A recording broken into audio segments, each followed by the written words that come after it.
ओम शांति। ओम शांति।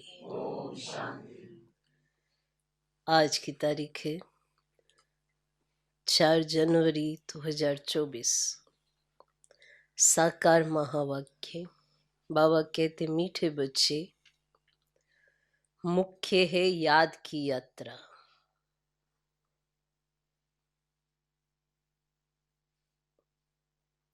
मुख्य है याद की यात्रा। याद से ही आयु बढ़ेगी।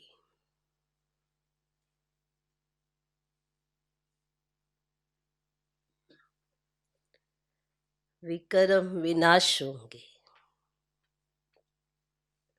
याद में रहने वालों की अवस्था, बोलचाल बहुत फर्स्ट क्लास होगा।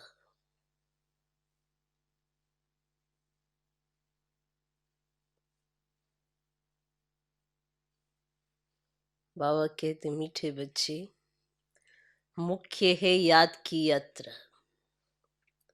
याद से ही आयु बढ़ेगी, विक्रम विनाश होंगे। याद में रहने वालों की अवस्था, बोलचाल बहुत फर्स्ट क्लास होगा। मतलब जो बच्चे याद में रहते हैं, ये उनके लक्षण हैं। ये लक्षण नजर आते हैं तो समझा जाता है कि ये याद में रहते हैं। ऐसे कहने में तो हम सभी कहते हैं हम सब बाप की याद में रहते हैं, पर कुछ नजर भी आना चाहिए ना। तो ये लक्षण है कि तो मुख्य क्या है? याद की यात्रा। याद से ही आयु बढ़ेगी, विक्रम विनाश होंगे। याद में रहने वालों की अवस्था, बोलचाल बहुत फर्स्ट क्लास होगा। आज का प्रश्न, तुम बच्चों को देवताओं से भी जास्ती खुशी होनी चाहिए। क्यों?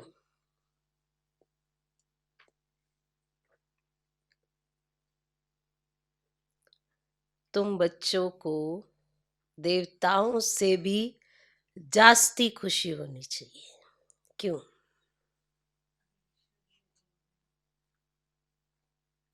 उत्तर, क्योंकि तुमको अभी बहुत बड़ी लॉटरी मिली है।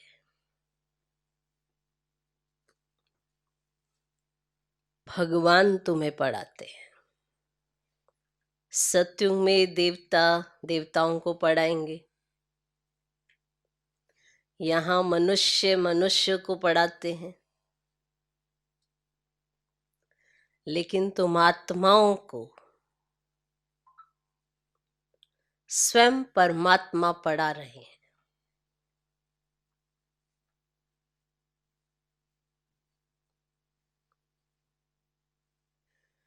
तुम अभी स्वदर्शन चक्रधारी बन रहे हो।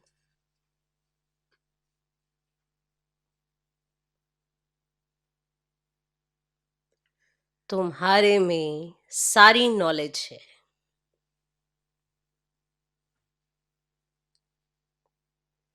देवताओं में ये नॉलेज भी नहीं।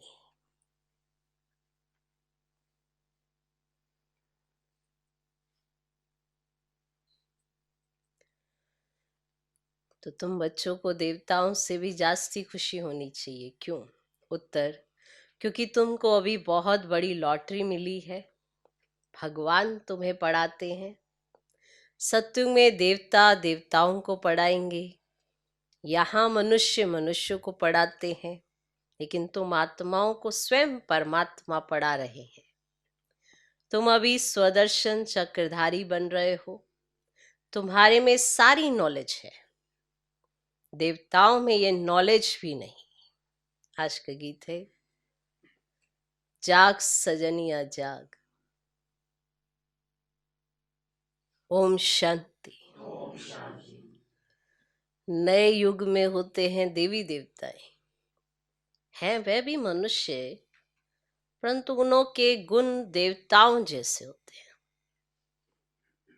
और वे हैं वैष्णव डबल अहिंसक। अभी मनुष्य डबल हिंसक है। मारामारी भी करते, काम कटारी भी चलाते। इसको कहा जाता है मृत्यु लोक, जिसमें विकारी मनुष्य रहते हैं।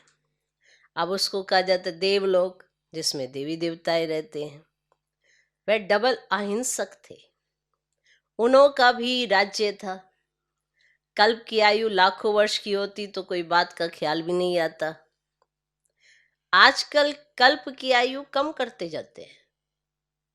कोई 7,000 वर्ष कहते, कोई 10,000 कहते। अब ये भी बच्चे जानते हैं कि बाप है ऊंचे से ऊंचा भगवान, और हम उनके बच्चे रहते हैं शांति धाम में। हम पंडे हैं रास्ता बताने वाले। अब इस यात्रा का कोई वर्णन है ही नहीं। भले गीता में अक्षर है मन मना भव, परंतु उनका अर्थ क्या है? अपने को आत्मा समझ बाप को याद करो, ये किसकी बुद्धि में नहीं आता। जब बाप आकर समझाए तब किसकी बुद्धि में आए? इस समय तुम मनुष्य से देवता बनते हो, और मनुष्य यहाँ है, देवता सत्युग में होते हैं। बरोबर तुम अभी मनुष्य से देवता बनते हो। तुम्हारी ये ईश्वरीय मिशन है। निराकार परमात्मा को कोई मनुष्य तो समझ ना सके। अब निराकार को हाथ पांव कहाँ से आया? अब श्री कृष्ण को हाथ पांव सब कुछ है, और भक्ति मार्ग के कितने शास्त्र बनाए हैं।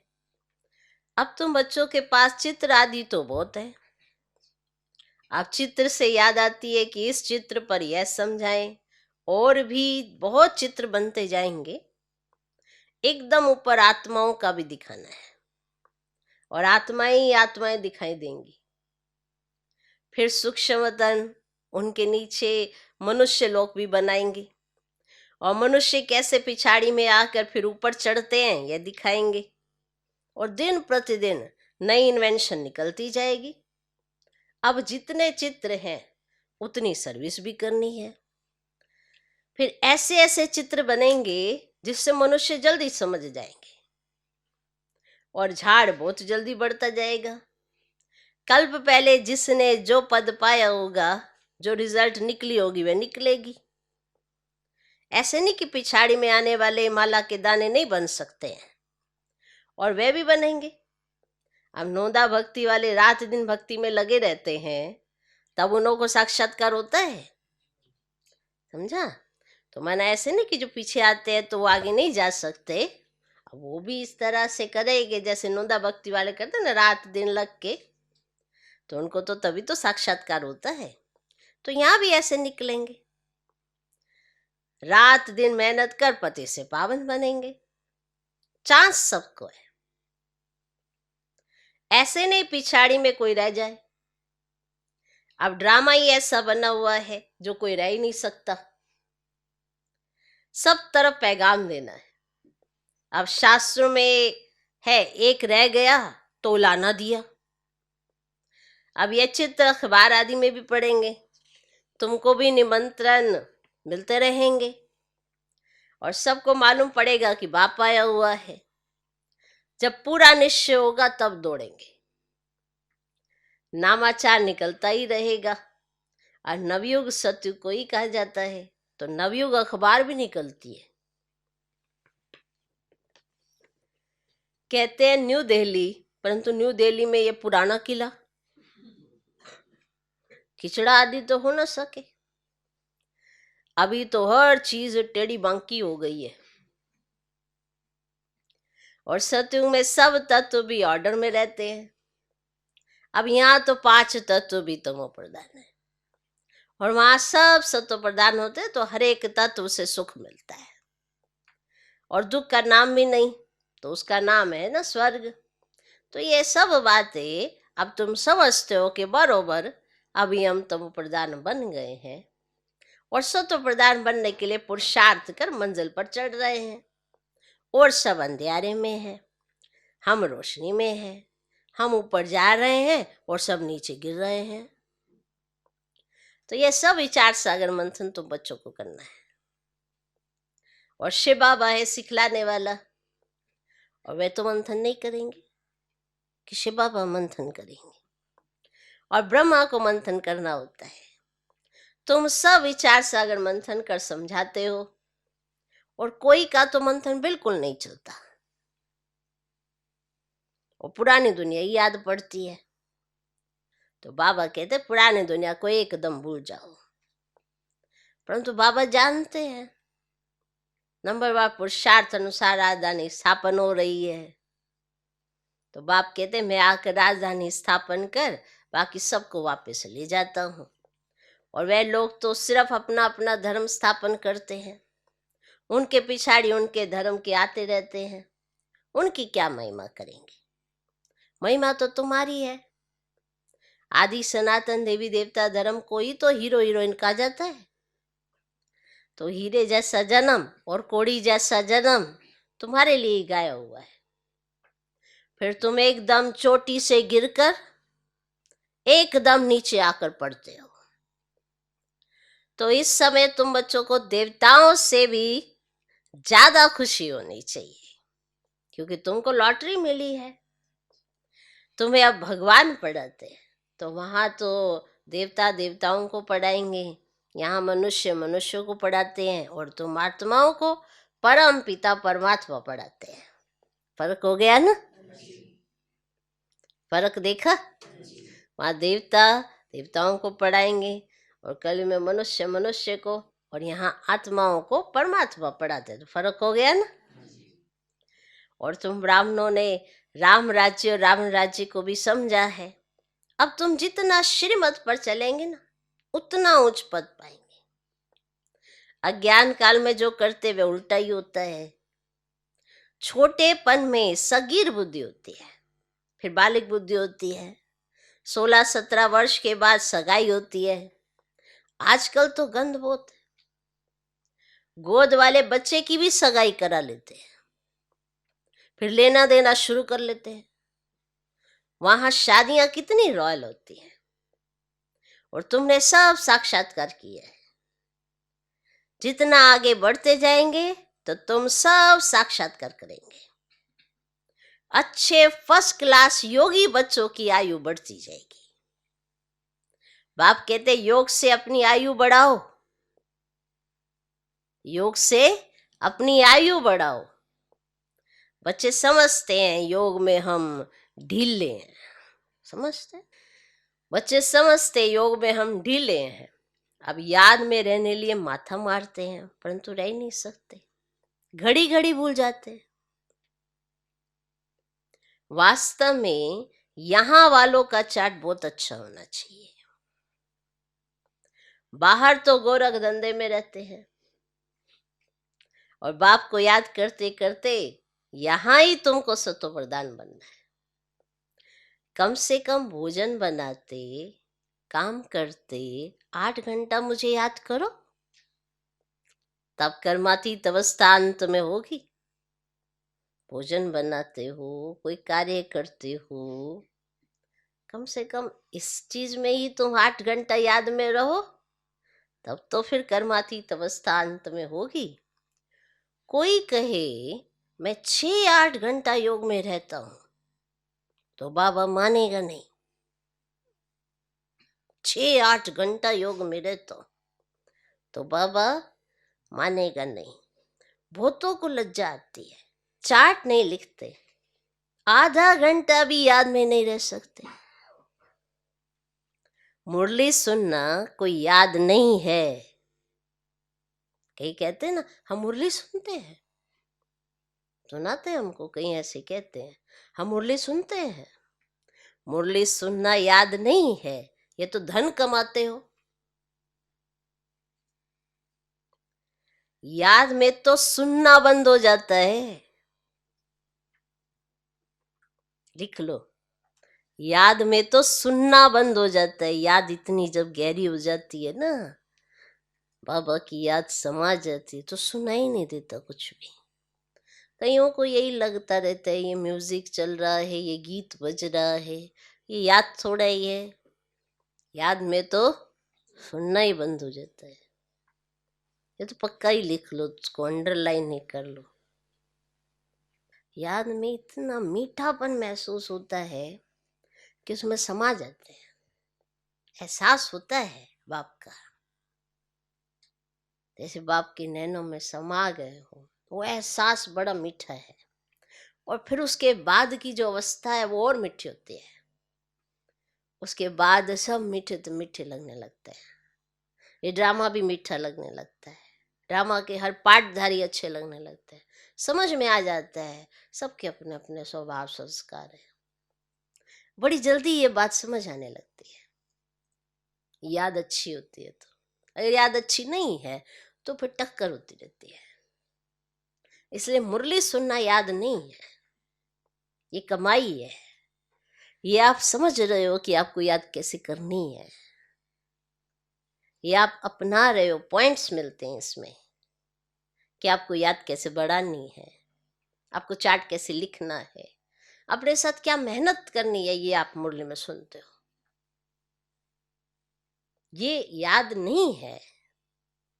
इसलिए बाबा ने कितना विशेष पॉइंट बताया कि याद में तो सुनना बंद हो जाता है।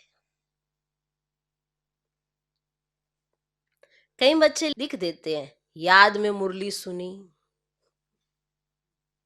परंतु ये याद थोड़े ही है। बाबा खुद कहते मैं घड़ी घड़ी भूल जाता हूँ। याद में भोजन करने बैठता हूँ, बाबा आप तो अभोक्ता हो। ये कैसे कहूँ बाबा, आप भी खाते हो हम भी खाते हैं। कोई कोई बात में कहेंगे कि बाबा भी साथ है। और मुख्य है याद की यात्रा। मुरली की सब्जेक्ट बिल्कुल अलग है। याद से पवित्र बनते हैं, आयु बढ़ती है। बाकी ऐसे नहीं कि मुरली सुनी तो बाबा इसमें था ना। मुरली सुनने से भी कर्म विनाश नहीं होंगे। मेहनत है। बाबा जानते हैं बहुत बच्चे बिल्कुल याद नहीं कर सकते हैं। याद में रहने वाले की अवस्था, बोलचाल बिल्कुल अलग रहेगा। याद से ही सत्व प्रदान बनेंगे। परंतु माया ऐसी है जो एकदम बुद्धू बना देती है। भूतों की बीमारी उथल पड़ती है। मानो जो चीजें छूट गई थी, जो कलयुग में थी, और हम संगम युग पर जाए, जैसे ही आ गए तो वो बीमारियां चली गई। पर फिर अचानक से वही बीमारियां उथल खाने पड़ती हैं जो नहीं था। बस बाबा ही संसार है, ऐसा अनुभव होता था। लेकिन माया ने ऐसी चक्री घुमाई, अब संसार में दो चार लोग और हो गए भाई, और बाबा थोड़ा पीछे। तो मुरली सुनना ये सब्जेक्ट अलग है। यह है धन कमाने की बात। इसमें आयु नहीं बढ़ेगी, पावन नहीं बनेंगे, विक्रम विनाश नहीं होंगे। मुरली तो बहुत सुनते हैं, बहुत सुनते हैं। अब सत्संग भी कई सुन रहे थे तो कहते चलो सत्संग ही सही, मुरली सुन रहे थे। लेकिन जिन्होंने सब तरफ से बुद्धि हटाई वो उन्हीं में फंस जाते हैं फिर, और फिर विकार में गिरते रहते हैं। सच नहीं बताते। बाप कहते पवित्र नहीं रह सकते तो यहाँ आते क्यों, यहाँ क्यों आते हो। कहते बाबा मैं अजा में लो, यहाँ आऊंगा तब तो पावन बनूंगा, यहाँ आने से कुछ सुधार होगा, नहीं तो कहाँ जाए, रास्ता तो यही है। ऐसे ऐसे भी आते हैं। कोई ना कोई समय तीर लग जाएगा। बाबा यहाँ के लिए भी कहते हैं यहाँ कोई अपवित्र को नहीं आना चाहिए। अब ये तो इंद्र सभा है, अभी तक तो आ जाते हैं। एक दिन यह भी ऑर्डिनेंस निकलेगा जब पक्की गारंटी करे तब अलाउ करे, तो समझेंगे यह तो ऐसी संस्था है जो अपवित्र अंदर जा ही नहीं सकता। तो तुम बच्चे समझते हो यह किसकी सभा है। कई बार भगवान को सब लाइटली ले लेते हैं, लेकिन परमात्मा जब अपने संपूर्ण उसमें आएगा तो फेस नहीं कर पाएंगे, देख भी नहीं पाएंगे। अभी तो हमारे बीच में साधारणता से कुछ भी करते रहते हैं तो सामने आ जाते हैं। इसलिए बाबा कहते हैं कि एक समय ऐसा आएगा जो अलाउ नहीं किया जाएगा। तुम बच्चे समझते हो किसकी सभा है? हम भगवान ईश्वर सोमनाथ बबुलनाथ के पास बैठे हैं। वही पावन बनाने वाला है। अभी आखिरी में बहुत आ जाएंगे तो फिर कोई हंगामा आदि कर ना सके। इस धर्म के जो होंगे वे निकल आएंगे। आर्य समाजी भी है हिंदू, सिर्फ मठ पंथ अलग कर दिया है। और देवताएं होते हैं सतयुग में। अब यहाँ सब हिंदू हैं। वास्तव में हिंदू धर्म है ही नहीं। यह हिंदुस्तान तो देश का नाम है। तुम बच्चों को उठते बैठते चलते स्वदर्शन चक्रधारी बनना है। और स्टूडेंट को पढ़ाई की याद रहनी चाहिए ना, रहनी चाहिए ना। सारा चक्र बुद्धि में है। देवताओं और तुम्हारे में थोड़ा फर्क रहा है। पक्के स्वदर्शन चक्रधारी बन जाएंगे तो फिर विष्णु के कुल के बन जाएंगे। तुम समझते हो हम यह बन रहे हैं। वह देवताएं फाइनल है। तुम फाइनल तब होंगे जब कर्मातीत अवस्था हो। शिव बाबा तुमको स्वदर्शन चक्रधारी बनाते हैं। उनमें नॉलेज है ना। वह है तुमको बनाने वाले, तुम हो बनने वाले। शिव बाबा है बनाने वाले और तुम हो बनने वाले। और ब्राह्मण बन फिर देवता बनेंगे। अब ये अलंकार तुमको कैसे दें? अब तुम पुरुषार्थी हो, फिर तुम विष्णु के कुल के बनते हो। सत्युग वैष्णव कुल है ना, तो ऐसा बनना है। तुमको तो मीठा बनना है। ऐसा वैसा अक्षर बोलने से ना बोलना अच्छा है। एक दृष्टांत है। दो लड़ते थे। सन्यासी ने कहा मुख में मुलरा डाल लो, कभी निकालना नहीं। दोनों आपस में लड़ते थे तो सन्यासी ने कहा मुख में मुलरा डाल लो, लड़ाई नहीं होगी।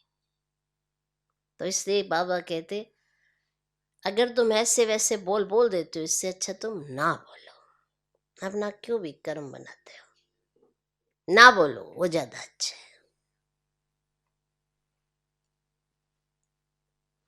तो समझा। तो सन्यासियों का दृष्टांत बाबा बता रहे कि उस किसी ने कहा कि ये दो आपस में लड़ते रहते हैं, तो सन्यासी ने उनके मुख में वो लहरा डालवा दिया। कभी निकालना नहीं, रिस्पॉन्ड मिल ना सके तो फिर लड़ाई कैसी होगी? 5 विकारों को जीतना कोई मासी का घर नहीं है।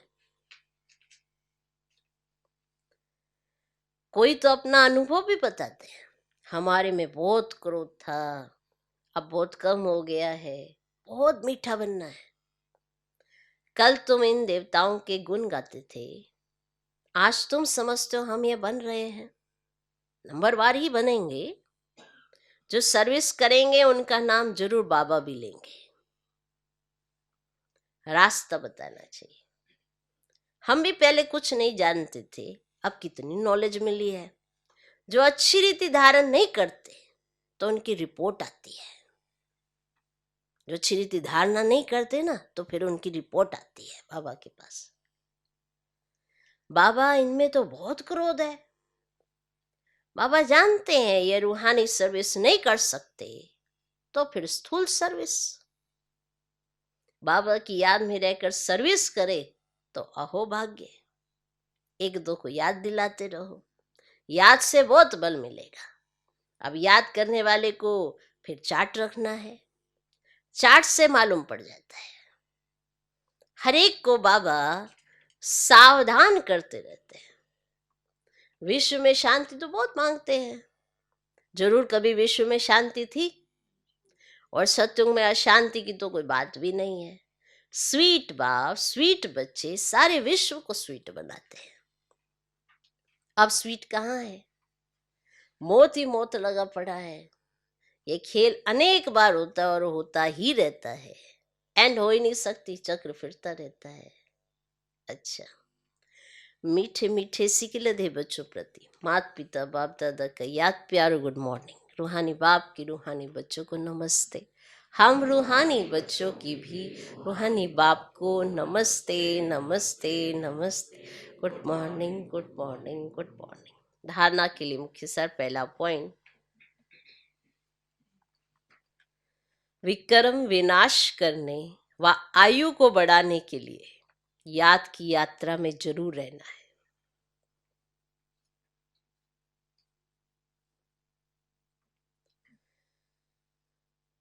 विक्रम विनाश करने व आयु को बढ़ाने के लिए याद की यात्रा में जरूर रहना है।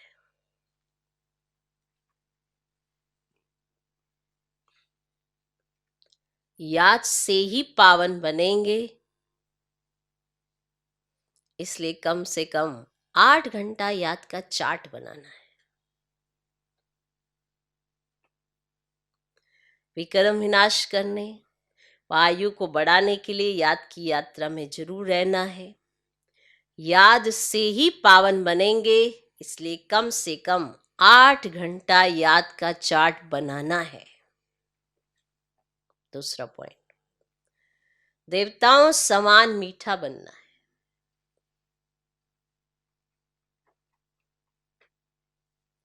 देवताओं समान मीठा बनना है। ऐसा वैसा कोई शब्द बोलने के बजाय ना बोलना अच्छा है। कईयों को बहुत क्रोध आता है ना, तो बहुत ऐसे वैसे शब्दों का प्रयोग कर लेते हैं। आपको मालूम है आपको क्रोध आ रहा है, आपको मालूम है कि आप कुछ ऐसा कर देंगे, उल्टा एक विक्रम के साथ दूसरा भी विक्रम बना, तो बाबा कहते ना बोलो तो ज्यादा अच्छा है। ऐसा वैसा कोई शब्द बोलने के बजाय ना बोलना अच्छा है। रूहानी व स्थूल सर्विस करते बाप की याद रहे तो अहो भाग्य है। चाहे वो रूहानी सेवा हो, चाहे वो स्थूल सेवा हो, कोई भी सेवा करते अगर बाबा की आपको याद है तो ये अहो सौभाग्य है। क्योंकि याद की यात्रा होगी तो निर्माणता आएगी। सेवा करते हैं तो अभिमान आ जाता है, मैं होने लगती है, तभी टक्कर होती है। और जहाँ निर्माणता होती है तो वहाँ मैंपन होता ही नहीं, बाबा बाबा होती है। तो कौन क्या कह रहा क्या नहीं कह रहा, कौन कितना मान दे रहा कितना, इस पे तरफ ध्यान नहीं जाता। सेवा की, न्यारे हुए, बाबा की याद में है तो सेवा भी अच्छी होती है। आज का वरदान, सेवा में रहते कर्माती स्थिति का अनुभव करने वाले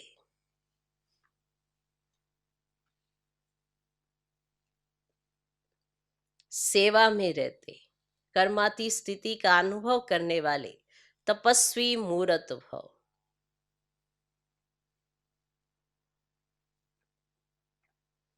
सेवा में रहते कर्माती स्थिति का अनुभव करने वाले तपस्वी मूर्त भव।